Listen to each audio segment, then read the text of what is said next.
A couple things to review in this video. The first one is solving quadratic equation. So quadratic equation is when the x, the variable, is raised to the second power. So ax squared plus bx plus c equals to 0. X is the variable, the square, the highest power, highest exponent is square. That tells me this is a quadratic equation. And then a, b, and c have a name. A is called leading coefficient because this a is right next to the variable raised to the highest power. And then b is just called a coefficient. C is called a constant or constant value. So b is a coefficient, c is a constant value, a is called a leading coefficient because this is the coefficient of the x raised to the highest degree. So the entire term ax squared, we call this leading term. Other than solving quadratic equation, I also want to discuss how to factor a quadratic equation and then use zero product property to solve it. Alright, so the first one is x squared minus 2x minus 15 equals to 0. The number in front of the x squared, there is a number. That number is a 1, right? So 1, we usually don't write this number out. There are many ways to factor quadratic equations. The one that I use all the time is called a diamond method. So diamond method requires you to write a big X like that.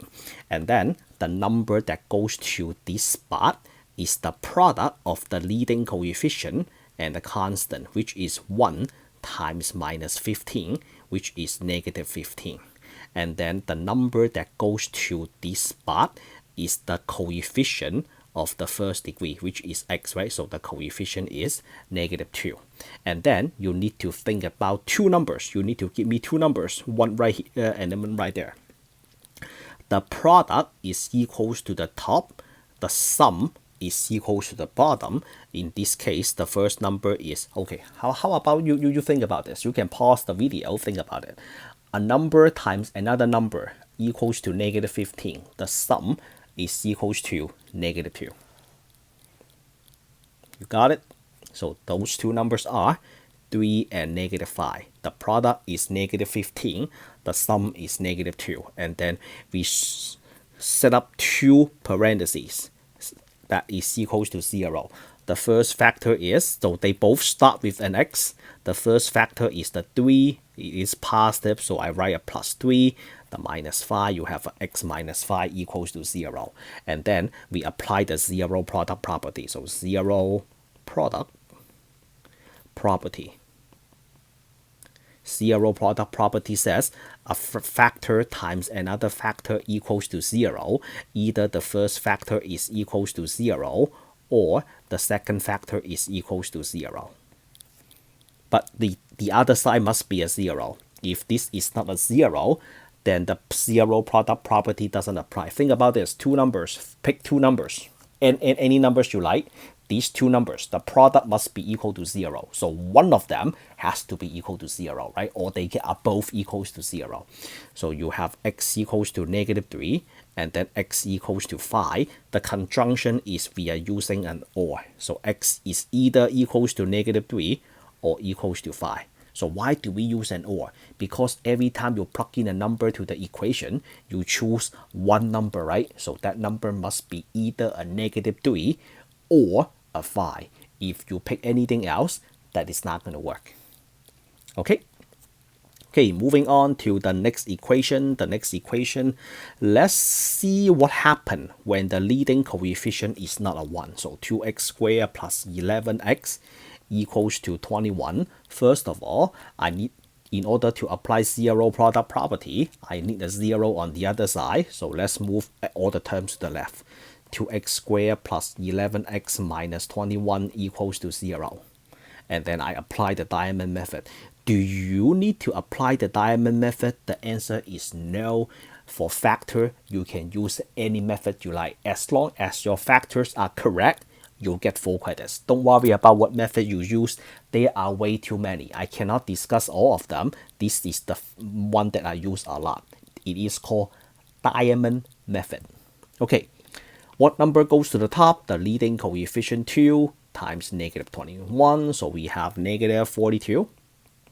And then the number in the middle, right next to the first power, the 11, goes to the bottom. Okay, give me two numbers. The product is negative 42. The sum is 11. If you need a minute, pause the video. Think about those two numbers. All right, did you get it? They are 14 and negative 3. Product, negative 42. Sum, 11. 14 plus negative 3, which is 14 minus 3, 11. And then, based on what I did in the previous problem, you have to do a 2x plus a 14, and then 2x minus 3. Then that creates a problem, because when you factor, 2x times 2x is not equal to 2x squared, right? 2 times 2 equals to 4. So 2x times 2x gives you a 4x squared. But how do you fix this problem? So this is why I said when the leading degree is not a 2. That's why I need another example. So when the leading degree is not a 2, whatever the leading degree is, you have to divide the whole thing by that leading degree. Okay, so these two, I'm going to put the 2 in a different color so you know how important it is. So when the leading degree is a 2, you have to divide all the factors by the leading degree. And you have to factor out a 2 from the top to get rid of the red 2 on the bottom. So since these two numbers are even, it is easier to factor a 2 from the first factor. Student asked this in the past, hey, which factor should I pick, the first one or the second one? The answer is, it doesn't matter. Pick the one that is more convenient. So since they are both even, I will just factor out a 2 from the first factor. You can factor out a 2 from the second factor. We will reach to the same conclusion. So factor out a 2. That becomes x plus 7. And then this is a 2x minus 3, and then we still have to divide everything by 2, right? So we keep the 2 in red, and then this time you see that we can cancel the 2's. So that is equal to 0. So we have, now when you multiply x times x 2x, then you can have a 2x squared. Okay, so you have x plus 7 equals to 0, or 2x minus 3 equals to 0. I just apply 0 product property because I have two factors, multiply each other, and the product is equals to 0. If this is equals to something else, non-zero, then the 0 product property doesn't apply. So that's why at the very beginning, we have to clean up the other side. So you have x equals to negative 7. This is one of the solutions. This is a F3 on both sides. And then divide both sides by 2. So x equals to 3 over 2. And this is the other solution. So when you pick a number for x, either pick x equals to negative 7 or x equals to past the 3 over 2. All right. Let's do one more example. The next example that I would like to discuss is what happens when the leading coefficient is negative. Okay, so how about negative 3x squared minus 11x plus 4 equals to 0. The leading coefficient is negative. In this case, factor out the negative. So factor out a negative 1. Inside the parenthesis, you have x squared plus 11x minus 4 equals to 0. And then we keep our eyes on the parenthesis. So which is, this is 11, right? And then this is 4 times 1. So there is a 1 right here. So there is a 1 right here. So negative 4 times 1, what do you get? You get a negative 4. Oh, what a big mistake. And I keep working on that. This is a 3. What a big mistake I made. Okay, so why is that a 3? Because negative 1 times 3 equals to negative 3. Okay, so the number that goes to the top should be negative 4 times positive 3, that is negative 12. So what are those two numbers?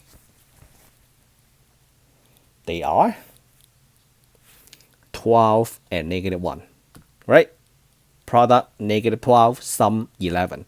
So the negative 1, we pull it down. So negative 1, 2 factors, right? So we have 3x plus 12 and also 3x minus 1, everything equals to 0. This is not totally correct because the leading coefficient is equals to negative 3. So that's why we have to divide everything by negative 3. Oh, sorry, not negative 3. The leading coefficient is 3 because we are focusing right there. So that's why we have to divide both sides by 3. How come it is not negative 3? The reason is I already factor out negative 1. So when I focus on the leading coefficient inside the parenthesis, that is 3. So 3 and 12, it is more convenient to factor out 3 from the first parenthesis. We have negative 1, and then we factor out 3. This is x plus 4, and then we have 3x minus 1 equals to 0 divided by 3. Let's keep the 3 like that. And then you can get rid of the 3 on top and bottom.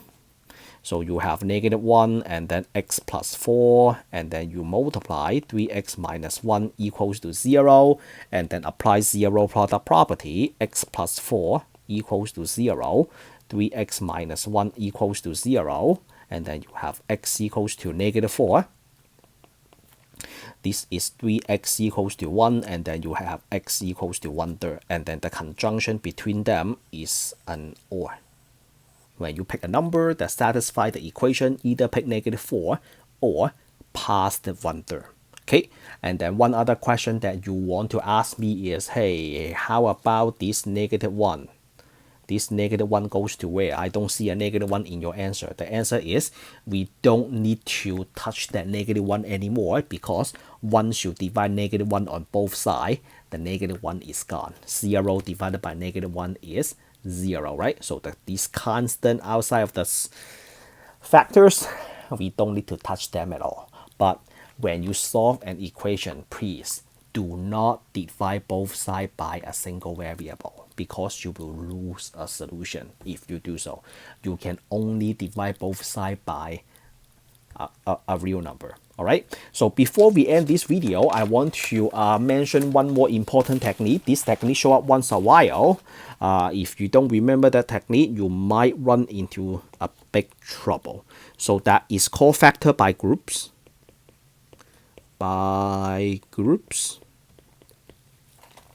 Let's say we have x to the third plus 2x squared minus 9x minus 18 equals to 0.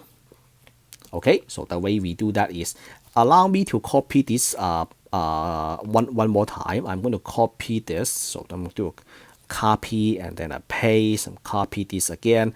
I need to make sure that the degrees are in a descending order. So third degree, second degree, first degree, a constant. Oh, by the way, since this is a third degree, it is no longer a quadratic equation because the highest degree is 3. But we are trying to discuss factor by groups. So for factor by groups, I would like to group the first two terms, and then I would like to group the last two terms. Do you see that I create a mistake when I make a parenthesis right here? That mistake is that sign in front of the parenthesis is a minus, then that will just reverse this to a plus. Because when you distribute, you have a minus 9x and then a minus 18. All right, so you have to change that minus to a plus once you create this parenthesis. But if this is a plus, you do not need to change any sign. Okay, and then we factor the first parenthesis.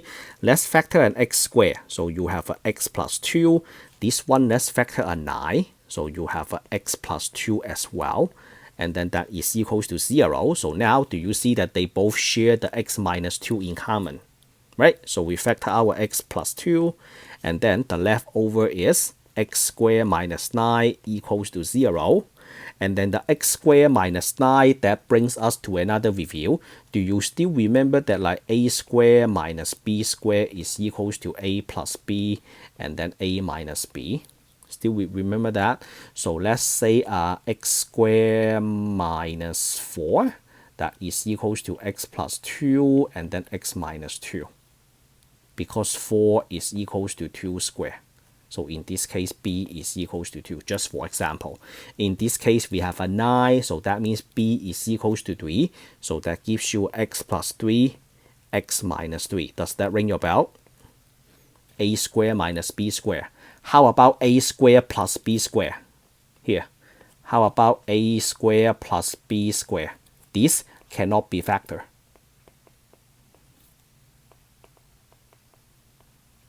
So that rings your bell, right? That brings your memory back. Perfect. And then you have x plus 2. All right. So 3 factors, the other side is equals to 0. Apply 0 product property. X plus 2 equals to 0. X plus 3 equals to 0. X minus 3 equals to 0. The answer is x is equals to negative 2, or x equals to negative 3, or x equals to 3. When you do homework online, they might ask you to like separate the answer using a comma. I'm sure that they won't ask you to type the word or. So just separate them by comma when you do homework online. Just follow the direction. Alright, so that is the end of this video. Stay tuned on my channel for more video coming up in the future. Signing out.